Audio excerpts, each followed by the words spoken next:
In the small village of Joruma, nestled between two hills, life was peaceful. The villagers were kind and hard-working, always helping each other. But there was one person everyone feared. Binta, the woman who lived alone in a small hut at the edge of the forest. People whispered that she was a witch. Her eyes were sharp, her hair wild, and she spoke to no one. One day, a terrible drought came to Joruma. The sky was clear, the sun blazed, but the rain did not fall. The crops withered, the rivers dried up, and the animals grew thin. The villagers prayed to the gods, asking for rain, but none came. As the days passed, their fear grew, and so did their hunger. One evening, as the sun dipped behind the hills, the village chief, Umar, called a meeting. The villagers gathered in the center of the village, their faces filled with worry. Umar spoke in a deep, grey voice. The gods are angry. We have displeased them, and that is why the rain has not come. The villagers murmured in agreement, but no one knew what to do. Then a young man named Tunde, known for his bravery, stepped forward.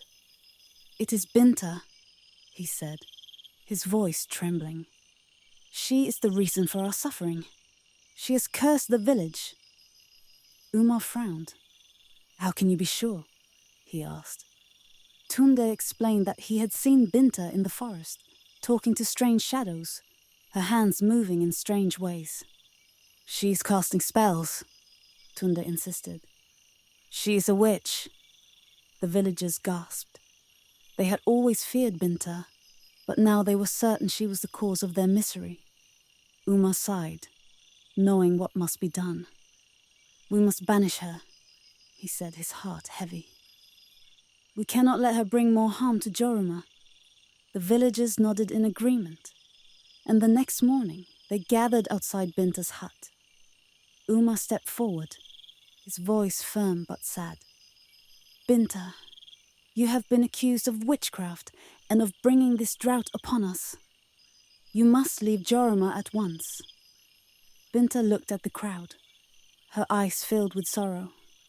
She knew they were wrong, but she also knew that nothing she said would change their minds. "I am not a witch," she said quietly, "but I will leave if that is what you wish." With that, Binta turned and walked into the forest. The villagers watched until she disappeared among the trees, and then they returned to their homes, hoping that the rain would soon come. Days passed and still no rain fell. The villagers grew desperate. Without Binta to blame, they turned on each other, their fear turning to anger. Fights broke out, and the once peaceful village became a place of mistrust and violence. Then, one night, strange things began to happen. The children started to disappear. First, it was little Amina, who went to fetch water from the river and never returned.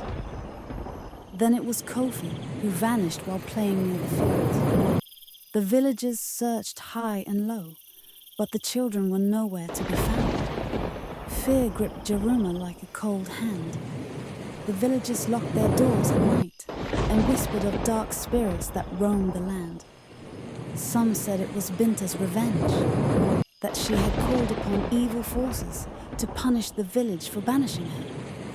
Tunde, who had accused Binta, was now haunted by guilt. He knew he had been wrong, but it was too late. He could not sleep, for every time he closed his eyes, he saw the faces of the missing children. One night, Tunde heard a soft knock on his door. His heart pounded as he opened it, and there stood a small figure, barely visible in the moonlight. It was Kofi, his face pale and eyes wide with fear. "Kofi!" Tunde exclaimed, pulling the boy into his arms. "Where have you been?" "What happened?" Kofi trembled, his voice a whisper. "The shadows took me, Tunde. They took all of us. But Binta saved me. She said I must come back and warn you." "Warn us?" Tunde asked, his blood running cold. About what? Kofi looked up, his eyes filled with tears. The shadows are coming, Tunde.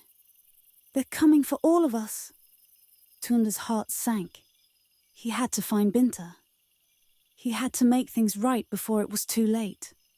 Without another word, he grabbed his spear and ran into the forest, the night closing in around him like a dark, suffocating blanket.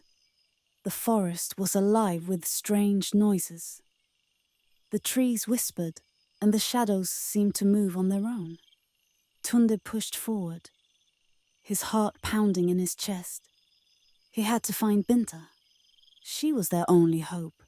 Finally, after what seemed like hours, he saw a faint light in the distance.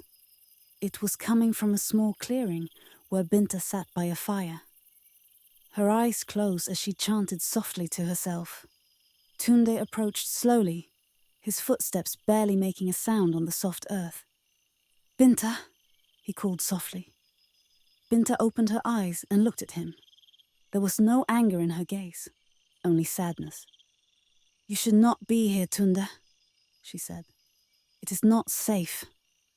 I know, Tunde replied, his voice shaking. But I have to ask for your help. The children, they've been taken. Kofi said the shadows are coming for all of us. Please, Binta, you have to save us. Binta sighed, the weight of the world in her eyes. The shadows are not mine to command, Tunde. They are ancient, older than this forest, older than the village. They feed on fear, and they have grown strong because of the fear you and your people have fed them. Tunde's heart sank. But there must be something we can do. Please, Binta, I'll do anything. Binta looked at him for a long moment, then nodded slowly. There is one way, but it is dangerous, and it may cost you your life. I don't care, Tunde said, determination in his voice. I will do whatever it takes to save the village. Binta stood and gathered a few herbs from her pouch, mixing them together in a small bowl. She handed the bowl to Tunde. Drink this, she said. It will allow you to enter the world of shadows. But be warned, once you enter, you may not be able to return. Tunde took the bowl, his hands trembling. He knew there was no other choice. He drank the bitter liquid, feeling a strange warmth spread through his body. The world around him began to blur, the trees and the fire fading into darkness. When Tunde opened his eyes, he was no longer in the forest. He stood in a place of endless night, where the sky was black and the ground was cold and hard. Shadows moved all around him, their forms shifting and changing like smoke. Tunde gripped his spear tightly and called out, I am here to save my people. Show yourselves. The shadows paused, then began to converge on him, their voices whispering in his mind. Why should we listen to you, mortal?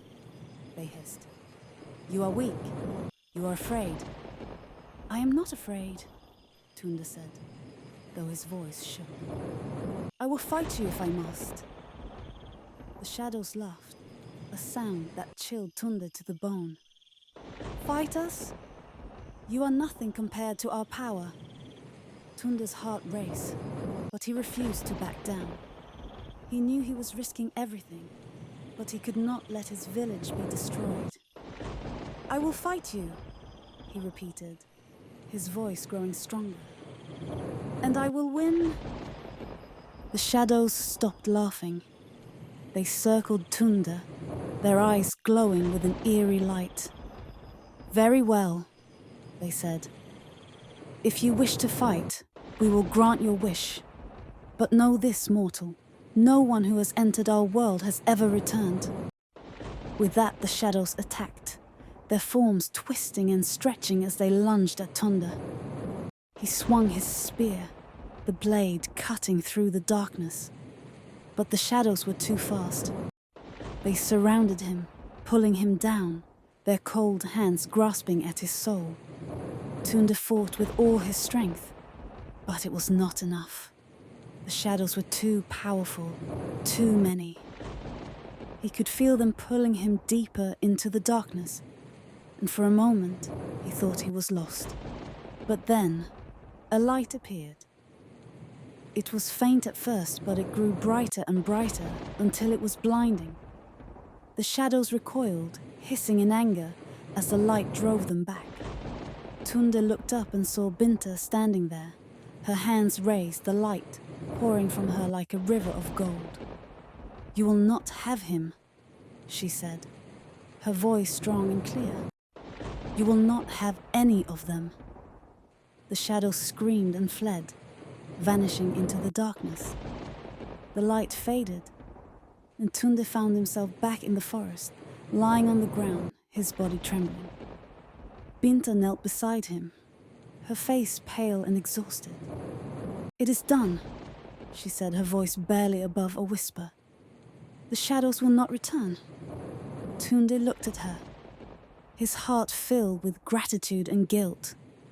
"I'm sorry," he said, tears filling his eyes. "I was wrong about you, Binta. I should never have accused you." Binta smiled sadly. Fear makes people. The villagers of Joruma watched as Binta disappeared into the forest once more, her figure slowly fading into the morning mist. There was a sense of peace that had settled over the village, a calmness after the storm, but also an uneasy feeling that lingered in the air. The shadows were gone, the drought had broken, and the children were safe. But the memory of what had happened still haunted their dreams. Tunde, now a hero in the eyes of the villagers, could not shake the feeling that their victory had come at a price. As he walked through the village, receiving nods of respect and words of gratitude, he couldn't help but feel the weight of the battle, with the shadows still pressing on his soul. The darkness he had faced in the shadow world had been more than just a physical presence. It had touched something deep within him, awakening fears he didn't know he had.